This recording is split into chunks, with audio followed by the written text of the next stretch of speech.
आज आपको एक ऐसी बात बताता हूं जो आपने सुनी तो होगी लेकिन उस पर विश्वास नहीं करते होंगे कि कभी भी आपका जो बॉस होता है उससे क्या बातें करनी चाहिए, क्या बातें नहीं करनी चाहिए, इससे आपके करियर पे क्या इंपैक्ट पड़ता है, उस कंपनी के अंदर आपके ऊपर क्या इंपैक्ट पड़ता है। ये सारी बातें अगर आप जानेंगे तो चौंक जाएंगे। चलिए दोस्तों, मैं इस चीज को बताता हूं और आपको भी जानकारी होनी चाहिए कि अपने बॉस से क्या चीज बताना चाहिए, क्या चीज छुपाना चाहिए। सबसे पहले, अगर आप किसी भी जॉब में हो तो जॉब लाइफ और आपकी पर्सनल लाइफ, जो आपकी अगर उस जॉब में नहीं होते तो जो लाइफ आपकी होती वो पर्सनल लाइफ होती है, और जब उस जॉब में है तो वो जॉब लाइफ है। तो पर्सनल लाइफ और जॉब लाइफ को कभी भी मिक्स नहीं करना चाहिए, चाहे बॉस हो, चाहे कंपनी का ऑनर हो, चाहे कोई भी हो।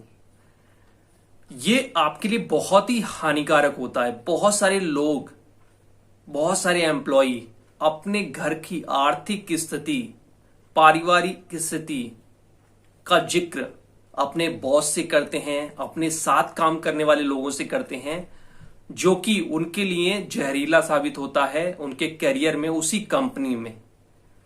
अच्छा, ये एक बात बताओ मुझे, अगर आप उनसे ये सारी बातें अगर शेयर करते हो तो आपको इससे क्या फायदा मिलता है, और आपकी आर्थिक स्थिति और पारिवारिक स्थिति में क्या बदलाव आता है? कुछ भी नहीं, नथिंग। हाँ, आपको लगता है कि मुझे बॉस की सहानुभूति मिल रही है, मुझे मेरे साथ काम करने वालों की सहानुभूति मिल रही है, तो ऐसा नहीं है। यही आपके बहुत नुकसानदायक होता है। ये जो पुरानी कहावतें हैं वो बिल्कुल सही हैं, उन लोगों ने झेला है तब ये चीज बताई है, और आप खुद से झेल के सीखना चाहते हैं तो आपकी मर्जी है। लेकिन जो भी बातें बताई गई हैं वो बिल्कुल सही हैं।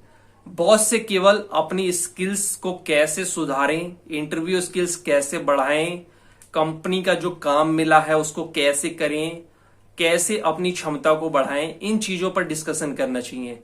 मौज मस्ती, हल्की फुल्की ये सब करनी चाहिए, लेकिन कभी भी अपनी personal life, personal bank balance, personal investment या पर्सनल कोई भी चीज शेयर नहीं करनी चाहिए।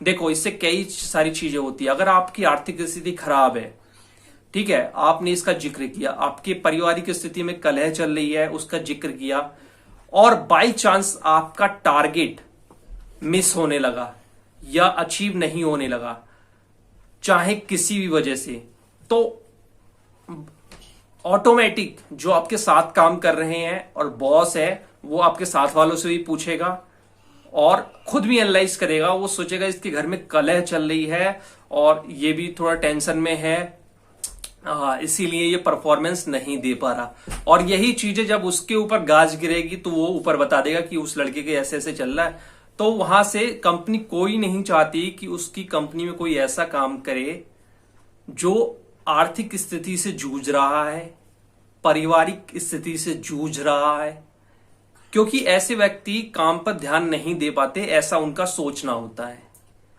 तो आपको ऐसा बिल्कुल भी नहीं करना चाहिए। बहुत सारे लोग ताव में आके ये सारी चीजें कर देते हैं और बाद में वही बहुत नुकसान पहुंचाती है, क्योंकि आपकी जो कमजोरी है वो आपकी टीम को पता है, और एक टीम होती है ना, हर कोई आगे निकलना चाहता है, ये बात तो सटीक है। और बॉस को भी काम लेना है, वो आपकी प्रॉब्लम सॉल्व नहीं करेगा। अगर आप सोच रहे हैं कि ऐसे बताऊंगा तो वो थोड़ा मुझसे कम काम लेगा, मुझे काम में थोड़ी छूट देगा, कंपनी से निकलवाएगा नहीं, तो ये आप भूल जाइए। जब तक आप कंपनी का दिया हुआ काम कर रहे हैं तब तक आप बने रहेंगे, चाहे आप ये चीज शेयर करें ना करें। और अगर आप ये सारी चीजें शेयर भी करते हैं और कंपनी के काम के लायक नहीं है या दिक्कत कर रहे हैं कंपनी को, तो वो आपको निकाल देगी। उन्हें इससे कोई मतलब नहीं होता। वो जिस काम के लिए पैसे दे रहे हैं आपको, आपसे वो काम लेना है उन्हें।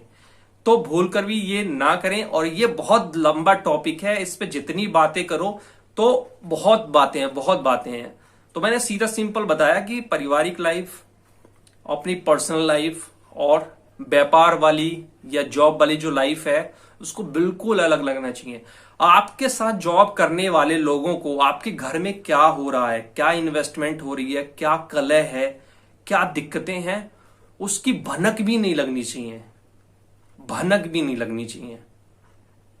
और आपके काम और आपकी जॉब के बारे में मोटी मोटी बातें घर में पता चलनी चाहिए, बारीक बारीक चीजें भी नहीं पता चलनी चाहिए। ऐसा नहीं है कि जॉब की बातें घर पे शेयर कर रहे हो, ये आपके मन को अशांति देंगी और आपके वर्क परफॉर्मेंस पे बहुत नेगेटिव इफेक्ट पड़ता है।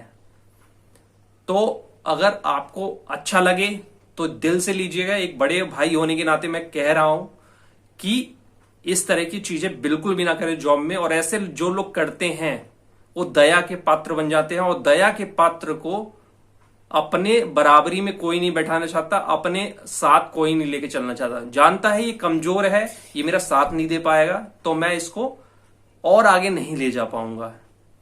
ऐसा हुआ है, आपके अगल बगल भी होता है, तो आपको सीखने की जरूरत है। खुद के पैर पे कुल्हाड़ी मार के सीखने की कोई आवश्यकता नहीं। अगल बगल देख के सीखिए, जो किताबों में लिखा है उससे सीखिए, पुरानी कहावतों से सीखिए, तो समझ जाइए।